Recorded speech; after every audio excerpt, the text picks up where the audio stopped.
Hello, everybody, and welcome.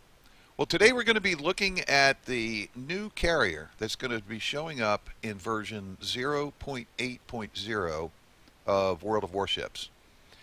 And we're going to be looking primarily at the Tier 4 version, the Langley. The major reason for this is that this is what new players of the game are going to see. Here is the tech tree, which, if you'll notice, skips every other line. So there's a Tier 4, Tier 6, Tier 8, Tier 10. And other ships will be filling in the middle there when they're released. Whether they're premiums or not, I don't know. But this is the same kind of tree that we've seen in the past. It's just going to be with the new carriers and their new setup. Now, some of the things that were done during the testing phase, and there were just over 5,000 players that actually tested these carriers, and some of them involved the operation of the ship, including the autopilot system, which in 0.8.0 is going to be improved a bit so that you can no longer run aground on the islands and be stuck there. You'll be able to switch to the tactical map and get the ship to back up now. Another is the control of the fighters. It's more detailed now and a little bit cleaner as to what the area of impact is of enemy fighters. And now, when the carrier is under attack, you won't have to return to it. There'll be an automatic activation system when the CV consumables are applied to try and help the carrier avoid attacks from other fighters.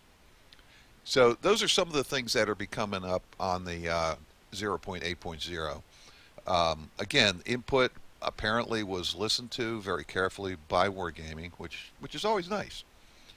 So this is going to be the basic format, not just for the Tier 4, but for all tiers.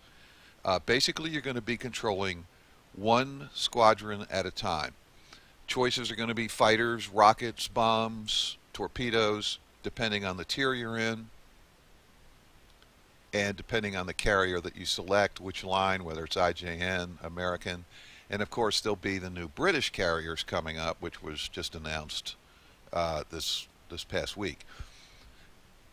So let's take a look at the basic flight pattern. All right, in this case we have rockets on board, and you'll notice that there is a aiming section at the very forward part. And what you do when you get that circular area in front of your target, or behind it, or to the side, whichever way you want to attack, then you just right click, and once you right click, you then line up, and when you get to where you want to go, you press the left mouse button and off you go, target hit. Now, the rockets on the Langley have an 8% fire chance. The bombs have a 41% fire chance. Now, you'll notice what just happened. A lot of AA from Tier 4 battleships, which in the past have not been known for that, and it took out the entire squadron. But remember, you have unlimited number of planes. So all you do is simply hit the F key, return back to the ship, take off again. This time we have bombs on board. You can use the WASD keys to go left, right, and then you can use the mouse to fine-tune your left-right movements. Now, if you go too fast, there's a speed increaser that you can use to give you a little bit more time at speed.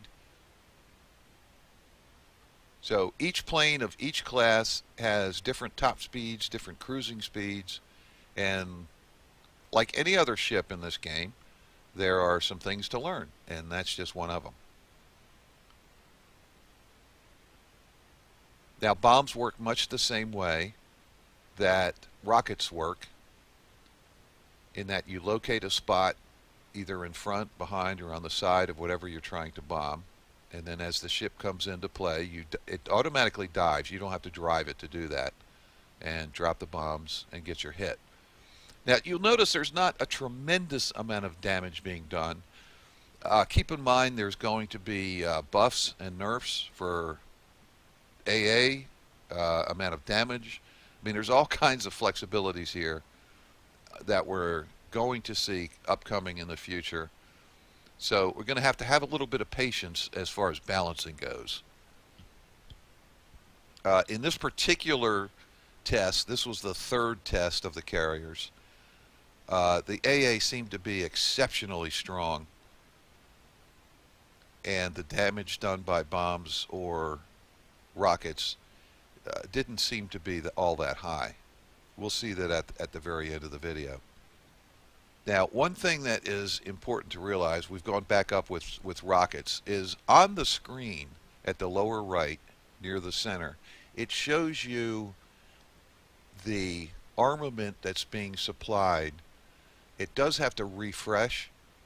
So after we took off, we have a full complement of rockets, but the plane is still refreshing what we just left with.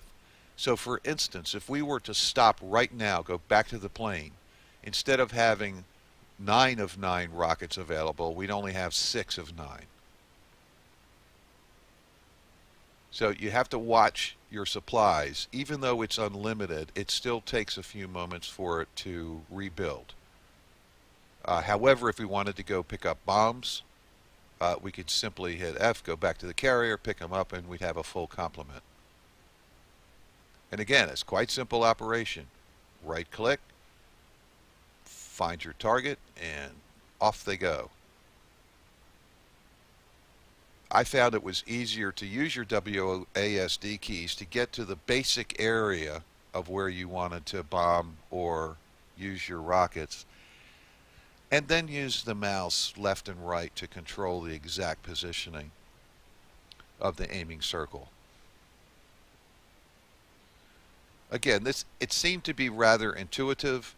I've noticed improvements from there were 3 carrier tests. This was the last of the 3, and the improvements in methodology of control has obviously improved from one to the other. There's still a lot of fine-tuning. I'm sure that'll be done. Again, dealing with the amount of damage done, the amount of AA, the fighter interaction. All of that's going to have to be worked out, particularly at the higher tier models. But since this is where people are going to start, I wanted to concentrate on this particular one. So again, right click, it automatically dives. Once you get to where you want to go, drop your bombs.